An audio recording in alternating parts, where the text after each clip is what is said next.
Hello friends, prime institute के इस YouTube channel में आप सभी का स्वागत है। मैं भूपेंद्र आपका इस प्लेटफॉर्म पे स्वागत करता हूं। लास्ट क्लास में हमने फैक्टराइजेशन टॉपिक पे कुछ बातें सीखी थी, उसकी कुछ आइडेंटिटीज़, किसी भी नंबर्स को फैक्टराइजेशन कैसे किया जाता, कुछ बेसिक एक तरीके से मैंने इंट्रोडक्शन दिया था आपको कि हाँ, कुछ क्वेश्चन भी हमने करे थे। आज हम अब फैक्टराइजेशन को धीरे धीरे एक एक क्लास के थ्रू हम इसको समझते जाएंगे कि धीरे धीरे अभी हम इजी क्वेश्चन से स्टार्ट करेंगे, फिर धीरे धीरे इसका लेवल इंक्रीज करते जाएंगे। देखिए, ठीक है, तो हमारे पास कुछ क्वेश्चंस हैं। ध्यान से बच्चों इन क्वेश्चंस को करना, आप अपने अकॉर्डिंग अपना जितना आपको लग सकता है कि हम अपनी जो अप्रोच आपने जो सीखा है वेक्टराइजेशन के बारे में, जो भी आपको नॉलेज है, उस नॉलेज को लगा के हम इसको इन क्वेश्चंस को अटेम्प्ट करेंगे। ठीक है बच्चों, जैसे कि यहाँ पर क्या क्वेश्चन लिखा हुआ है बच्चों, यहाँ पे क्या क्वेश्चन लिखा हुआ है। फर्स्ट क्वेश्चन देखो आप, फर्स्ट क्वेश्चन लिखा हुआ है हमारे पे 12x + 15। मैं इसको एक तरह से वापस यहाँ लिख देता हूँ, 12x + 15। ठीक है बच्चों, क्या लिखा हुआ है 12x + 15। यहाँ पे टू टर्म है, इस तरह से ये हमारे पास क्या है, एक बाइनोमियल है। अब देखो प्राइम फैक्टराइजेशन में क्या करना होता है, सॉरी फैक्टराइजेशन में हमें क्या करना होता है बच्चों, कि हम जितने भी जो टर्म्स है ना, उनको हमको एक तरीके से इस तरीके से लिखना है कि वो फैक्टर हो जाए। मतलब कि अगर जैसे कि मैंने लास्ट क्लास में भी समझाया था कि अगर ये इस तरह से ऐसा कुछ लिखा हुआ है, ठीक है, तो ये क्या है सर, ये एक तरह से फैक्टर है, क्योंकि देखो एक इस तरीके का एक ये और एक इस तरीके का ये दोनों क्या है बच्चों, फैक्टर है। जब हम इन दोनों को मल्टीप्लाई करेंगे, एक मिनट, जब हम इन दोनों को मल्टीप्लाई करेंगे तो हमारे पास एक अलजेब्रिक एक्सप्रेशन बन के आएगा। तो यही फैक्टर है। मैंने बताया था लास्ट क्लास में कि मल्टीप्लिकेशन का रिवर्स प्रोसेस ही फैक्टराइजेशन है। ठीक है, तो वही है, बस हमारे पास क्या है कि हमें इसको क्या करना पड़ेगा, कहीं ना कहीं क्या करके इसको फैक्टराइज करना पड़ेगा। अब देखते हैं इसको फैक्टराइज करने के लिए क्या करते हैं। सबसे पहली बात है, फैक्टराइज करने के लिए बेसिक सबसे पहली बात जो हमें याद रखनी चाहिए वो है कॉमन फैक्टर। आप आइडेंटिटी भले ही जानते हो, आप मिडिल टर्म स्प्लिटिंग जानते हो या अदर कोई भी अप्रोच जानते हो फैक्टराइजेशन में, पहला काम यही होना चाहिए, क्वेश्चन कैसा भी हो एक बार आप जाओ कि कहीं इसमें कुछ कॉमन आ रहा है या नहीं आ रहा। देखना, आपका जो कॉमन लेने का जो बेसिक स्ट्रक्चर है, जो मैथमेटिक्स में काफ़ी एक इंपॉर्टेंट टर्म है, वो यहीं से स्टार्ट होता है। उसका जो वैसे स्टार्ट तो आप पहले क्लास से ले सकते हो, लेकिन बेस उसको यहीं से मिलता है। आप ढंग से यहीं से सीख पाओगे कि कॉमन कैसे लेते हैं। अब ध्यान से देखना बच्चों, इन दोनों में क्या है, ये 12x है और ये क्या है 15 है। सर इन दोनों में क्या कॉमन है, सर इन दोनों में 3 कॉमन है। जस्ट बिकॉज ऑफ 12 और 15 का जो कॉमन फैक्टर होता है वो 3 होता है। अगर मैं यहाँ से 3 कॉमन लेता हूँ तो यहाँ पर 4x हो जाएगा और ये क्या हो जाएगा सर 5। अब देखो बच्चों, ये इससे ज़्यादा फैक्टराइज नहीं हो रहा है। कुछ और कॉमन आ रहा है नहीं, कोई आइडेंटिटी लग रही है नहीं, तो यही हमारा आंसर हो जाएगा। ठीक है, नेक्स्ट क्वेश्चन पे आते हैं। नेक्स्ट क्वेश्चन हमारा क्या है बच्चों, ठीक है, एक मिनट, चलो ये यहाँ हो गया। अब हम स्टार्ट करते हैं। हमारा जो सेकंड क्वेश्चन है, हमारा जो सेकंड क्वेश्चन है बच्चों, सेकंड क्वेश्चन क्या था, 10x³ - 15x²। अब ध्यान से आप देखना, यहाँ पर भी हमारे पास 2 ही टर्म है। अब इन दोनों में हम क्या कॉमन है या इन दोनों का क्या भी कॉमन फैक्टर होगा हम उसको देखेंगे। दोनों टर्म दिख रही है सर, दोनों में क्या कॉमन है सर, x भी कॉमन है। दोनों में क्या कॉमन है बच्चों, x कॉमन है और क्या कॉमन है सर, 2 भी कॉमन है, 5 भी कॉमन है। 2 कॉमन है, 5 कॉमन है सर, 5 है, क्योंकि नंबर 2 से डिवाइड होता है, बट वो 2 से डिवाइड नहीं होता। 5x कॉमन है। देखो सर, यहाँ x³ है, वहाँ x² है, तो दोनों तरफ स्क्वायर तो होगा, दोनों तरफ स्क्वायर तो होगा। इसका मतलब इनका कॉमन फैक्टर क्या है इन दोनों टर्म्स का, 5x²। अगर मैं 5x² को यहाँ से हटा लेता हूँ, यहाँ से कॉमन ले लेता हूँ, तो यहाँ पर मेरे पास 10 से तो यहाँ 2 बचेगा और x³ से x² को हम निकाल देंगे तो x बचेगा।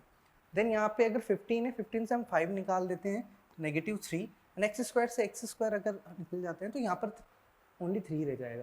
देन अब इसका आपका जो फैक्टराइजेशन हो गया वो हो जाएगा बच्चों 2x - 3। क्या हो जाएगा 2x - 3। इसी तरह से ये जो क्वेश्चन है, ये क्वेश्चन आप ही करेंगे, इस क्वेश्चन को आप ही करेंगे, 36x³ y - 60x² y³। इस क्वेश्चन को आप ही करेंगे। 2 क्वेश्चन मैंने कराया है, आपको खुद ही इन क्वेश्चन को करना है। अब देखो, अभी भी अगर किसी बच्चे को अगर दिक्कत आ रही है तो मैं अदर एक मेथड देखता हूँ हल्का सा। अगर आपको कॉमन लेने में समझ में नहीं आता कि सर ये 5x² कॉमन कैसे हुआ, तो आप एक तरीके से ये भी कर सकते हो, बट ये ध्यान रखना इससे आपकी स्पीड थोड़ी धीरे हो जाएगी। तो बस इससे सीखने के लिए, आपको समझाने के लिए बता रहा हूँ। 10x³ है एक हमारे पास और एक है 15x²। आप इसको इसके प्राइम फैक्टराइजेशन करो, अगर इसके फैक्टराइज कर दें तो ये 2 × 5 × x × x और x लिखा हुआ है। ये हमारे पास 3 × 5 multiply by x multiply by x, इस तरीके से ये लिखा हुआ है बच्चों, ठीक है। तो अब यहाँ से क्या क्या कॉमन आ रहा है सर, देखो एक तो ये 5 कॉमन है, एक एक्स ये कॉमन है और एक ये एक्स ये कॉमन है। इसका मतलब क्या हो गया, ये 15x² हो गया। क्या हो गया बच्चों, 15x² हो गया। इस वजह से इस तरह से कॉमन आता है। आप इस तरीके से अप्रोच भी लगा सकते हो, इस तरीके से हम अप्रोच लगा के हम देख सकते हैं कि दोनों में कॉमन क्या है। बट ये अगर आपको, वैसे तो आपका क्लास 8 ये मिनिमम स्टैंडर्ड पे होता है 8th क्लास में, तो आप इतना तो सोच सकते हो बच्चों, ठीक है। नेक्स्ट क्वेश्चन पे आते हैं। चलो नेक्स्ट क्वेश्चन देखो, ये इस तरीके के 2 क्वेश्चन है, ये क्वेश्चन मैं करके करूंगा, एक क्वेश्चन आप ही को करना है, ठीक है। कमेंट बॉक्स में आप इसका रिप्लाई करेंगे कि हाँ सर हमें आया है नहीं आया है। फिर नेक्स्ट क्वेश्चन, फिर जब हमारा नेक्स्ट वीडियो होगा तब हम इसका सॉल्यूशन देंगे, अगर आपको नहीं आएगा तो, ठीक है। तो देखो x और ये कुछ लिखा हुआ है सर, यहाँ पे 2 ही टर्म लिखी हुई है, एक टर्म तो ये लिखी हुई है, एक टर्म ये लिखी हुई है। हमने यही सीखा है कि सर फैक्टराइजेशन में सबसे पहले हमें क्या देखना है, कॉमन को देखना है। तो इन दोनों टर्म में कॉमन क्या है सर, इन दोनों में x+3 कॉमन है, पूरे में दोनों में क्या कॉमन है, x+3। मतलब x+3 में अगर इस पूरे अलजेब्रिक एक्सप्रेशन से मैं x+3 कॉमन लेता हूँ तो यहाँ पर मेरे पास क्या रह जाएगा, x रह जाएगा, और यहीं पर मेरे पास क्या रह जाएगा बच्चों, 5 रह जाएगा। क्या रह जाएगा, 5। देखो वापस मैं बताता हूँ, अगर मैं x+3 यहाँ से कॉमन लेता हूँ तो मेरे पास यहाँ क्या रह जाएगा, x+5। क्या रह जाएगा बच्चों, x+5। ध्यान रखना दोनों टर्म से मैंने x+3 कॉमन लिया तो रह जाएगा मेरे पास x+3 और x+5। यही मेरा आंसर है बेटा। अब ये फैक्टराइजेशन हो गया, उससे ज़्यादा अब ये नहीं हो जाएगा, ठीक है। ये अपना लास्ट है, इससे ज़्यादा फैक्टराइज नहीं हो रहा। देखो ये 2 फैक्टर निकल के आगे, इनको मल्टीप्लाई अगर हम करेंगे तो आपको वापस यही मिलेगा अगर आप मल्टीप्लाई करोगे, ठीक है। आप मल्टीप्लाई करके चेक भी कर सकते हो कि उनको करने पे यही मिलता है ना। मतलब कहने का मतलब है कि आप इनको भी सोल्व करो और इसको भी सोल्व करो, आंसर आपका सेम ही मिलेगा, ठीक है। ये आपका होमवर्क है, ये आप मुझे खुद ही करके बताओगे, ठीक है बच्चों। इस तरह का क्वेश्चन है, बहुत सेम ही क्वेश्चन है, दोनों में सेम ही अप्रोच लगेगा, इसलिए आप मुझे खुद ही करके बताओगे, ठीक है। नेक्स्ट क्वेश्चन पे आते हैं।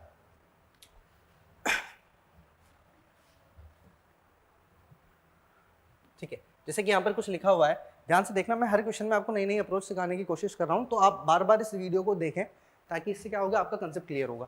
अब जैसे कि ये क्वेश्चन है, इस क्वेश्चन में अब हमें क्या दिख रहा है सर, यहाँ पे 4 टर्म है।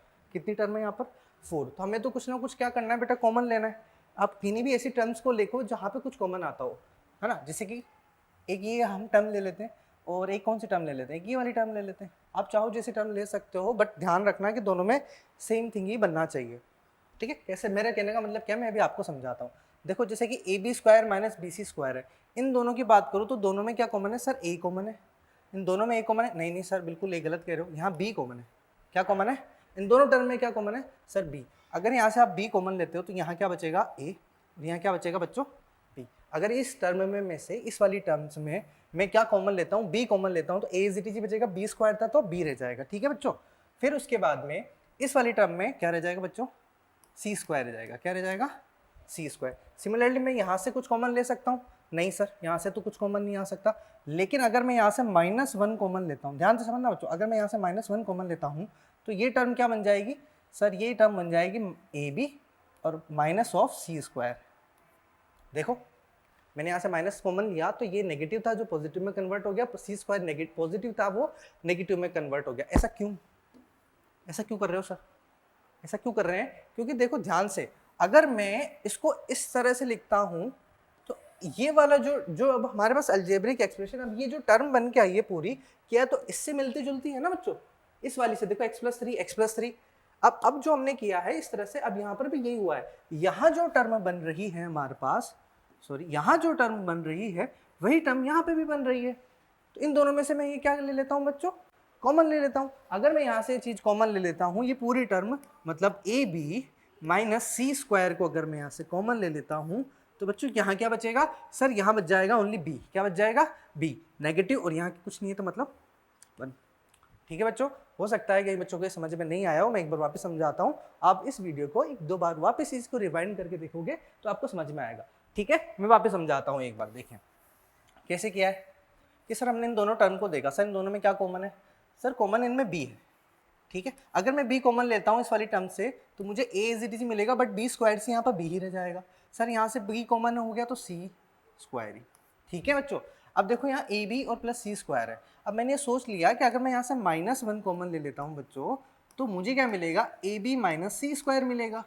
ऐसा क्यों? ऐसा इस वजह से कि इन दोनों टर्म में ये क्या हो गया, कॉमन हो गया। ये हो गया A B minus C square और यहाँ से हो गया बी माइनस। ठीक है बच्चों, इस तरीके से आप इस क्वेश्चन को आराम से कर सकते हो। अब ये अपना आंसर हो गया, फाइनल आंसर है, ये आगे फैक्टराइज अब नहीं हो रहा है। इसी तरह पे बेस्ड ये क्वेश्चन है, ये ऑब्वियसली बात है, ये भी आपका होमवर्क है। इस तरह का क्वेश्चन आप करोगे, फिर उसके बाद में क्या है कि आप देखोगे कि आपको ये चीज़ें सीख में आ रही है नहीं आ रही। ध्यान से देखना बच्चों, अभी जो हमने आपको जो क्वेश्चन कराया उसका हर क्वेश्चन में एक एक लेवल इंक्रीज होता जा रहा है। ठीक है, तो आप क्वेश्चन पहले ढंग से वो वाला सीखें, फिर उसके बाद में इन पे आए। ठीक है, धीरे धीरे। और जो डाउट होता है हमें कमेंट करके बताएं जरूर। ठीक है, और एक और क्वेश्चन ये वाला ले लेते हैं कि x cube minus 3x² plus x minus 3। ठीक है, और ये उन्हीं पे बेस एक दो तो क्वेश्चन है। वैसे तो आप भी चाहें तो अगर आप ढंग से समझ चुके हैं तो ये क्वेश्चन खुद भी कर पाएंगे, फिर भी मैं कोशिश करता हूँ कि क्वेश्चन आपको ढंग से और समझा पाऊँ। ठीक है, देखो ये क्या लिखा हुआ है बच्चों, x cube minus 3x² plus x minus 3, यही लिखा हुआ है ना। अब देखो वही पकड़ेंगे सर, इन दोनों टर्म को देख लेते हैं, इन दोनों टर्म को देख लेते हैं, दोनों सिमिलर जैसी लग रही, दिख भी रहा है कि इनमें कुछ कॉमन है। इन दोनों में क्या कॉमन है बच्चों? सर इन दोनों में सर एक्स स्क्वायर कॉमन है। क्या कॉमन है? X square. अगर मैं एक्स स्क्वायर यहाँ से कॉमन लेता हूँ तो यहाँ क्या बच जाएगा, एक्स। यहाँ क्या बच जाएगा sir, 3 as it is. X square आप कॉमन ले चुके हो तो बस यही खेल खत्म, इतना ही बचेगा। एक्स स्क्वायर मैंने कॉमन ले लिया तो एक्स एंड माइनस 3 प्लस, और ये एज इट इज, यहाँ तो कुछ कॉमन आ ही नहीं रहा तो मैं इसको एज इट इज ही लिख देता हूँ। अब वापस वही कहानी देखो, यहाँ पर वही टर्म है, यहाँ पर भी वही टर्म है, इनको कॉमन ले लेते हैं, एक्स माइनस 3। अगर मैंने कॉमन ले लिया तो यहाँ क्या बचेगा सर, यहाँ एक्स स्क्वायर बच गया और यहाँ क्या बच गया बच्चों, कुछ नहीं है तो 1 है, कुछ नहीं बचा तो 1, 0 मत लिख देना, ध्यान रखना। मैंने क्या देखा कि बच्चे 0 लिख देते हैं। ठीक है, then X minus 3 and X square plus 1। ठीक है बच्चों, ये उसी टाइप का क्वेश्चन हो गया, ये आप खुद ही करेंगे। ठीक है, ये आप खुद ही करेंगे। अगला क्वेश्चन ये लास्ट क्वेश्चन ले लेते हैं हम, फिर अपना क्या बेसिक थोड़ी चीज़ें क्लियर हो जाएंगी। या फिर ऐसा करना बच्चों, ये आप ही करके लिखाना मुझे। ठीक है बच्चों, ये आसान से क्वेश्चन है, 6ab minus B square plus 12ac minus 2bc। ठीक है, ये आसान से क्वेश्चन है। ठीक है, ये मैं ज़्यादा वीडियो लंबा नहीं बना रहा हूँ ताकि आप थोड़ा वीडियो को थोड़ा समझे देखें। शॉर्ट वीडियो इसलिए भी बना रहा हूँ ताकि चीज़ें आपके दिमाग में बैठें, आप चीज़ों को एनालिसिस करें, एक नहीं तो 2 बार इस वीडियो को देखें। फैक्टराइजेशन सीखना आपको अलजेब्रा स्ट्रॉन्ग करने के लिए काफ़ी इंपॉर्टेंट रोल है, ये बात आप ध्यान से समझ लें। ठीक है, मैथमेटिक्स में फैक्टराइजेशन का बहुत बड़ा रोल है। जो बच्चे 8th क्लास में हैं, अब जो बच्चे 9th में जाने वाले हैं, उनका पूरा अगला जो सेकंड चैप्टर पॉलिनोमियल, उसमें भी बहुत काम आता है। इसके अलावा जो अदर जितनी भी कैलकुलेशंस होती हैं वहाँ पर फैक्टराइजेशन का काफ़ी बड़ा रोल है। ठीक है, तो आप ढंग से पढ़े, और आपको कोई चीज़ या जो चीज़ समझ में नहीं आई है उसको वापस पढ़ना चाहते हो या फिर कोई क्वेश्चन पूछना चाहते हो तो प्लीज़ आप कमेंट करें। ठीक है, मिलते हैं नेक्स्ट वीडियो में, बाय। और प्राइम इंस्टीट्यूट के इस चैनल को सब्सक्राइब कीजिए और कमेंट कीजिए।